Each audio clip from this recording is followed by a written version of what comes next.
Hello friends, welcome to my channel. आज मैं बनाई थी आलू भुजी जो बहुत क्रिस्पी एंड क्रंची बने थे।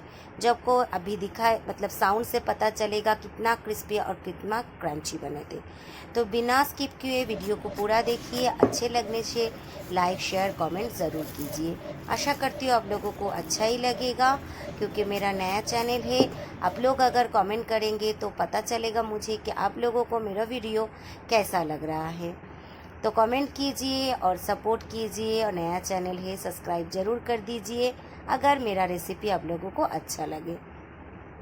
तो आलू को एक मोटा दाना जो है ना, मोटा सा जगह जो छिलने का है, उसमें से मैं क्रैश कर ली थी। उसके बाद 5-6 बार आलू का स्टार्च निकल जाए तब तक धो ली थी आलू को।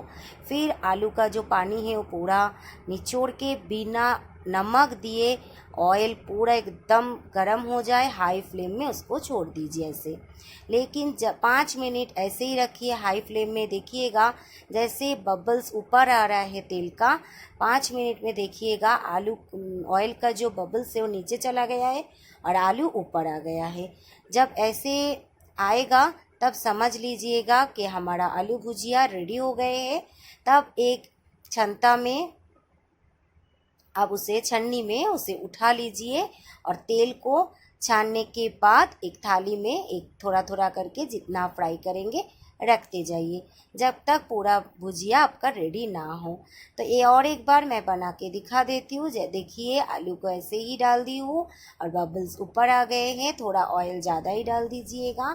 फिर उसके बाद बबल्स नीचे चला जाएगा और आलू ऊपर आ जाएगा। आलू भुजिया रेडी हो जाएगा। उसके बाद थाली में ऐसे ही तेल को छानते हुए उठा लीजिए। उसके बाद मैं 1.5 मुट्ठी मूंगफली ली थी। आप चाहे तो ज़्यादा कम ले सकते हैं। तो मेरा 4-5 आलू था, मैं उस हिसाब से ली थी। अब आलू जितना लेंगे मूंगफली कम ज़्यादा कर सकते हैं। उसके बाद उसको भी गोल्डन ब्राउन होने तक मैं फ्राई कर ली थी और उसे भी वो भुजिया का थाली में मैं उठा ली थी। उसके बाद करी पत्ता फ्राई की थी और 2 सूखा मिर्ची भी मैं फ्राई की थी, जो इसमें मतलब कैमरा बंद हो चुका था। उसमें अभी मैं मिला दूंगी नमक और घसघस या पोस्तो दाना जो भी बोलते उसे मिला के अच्छे से मिक्स कर लूँगी और सर्विंग बोल में उठा लूँगी।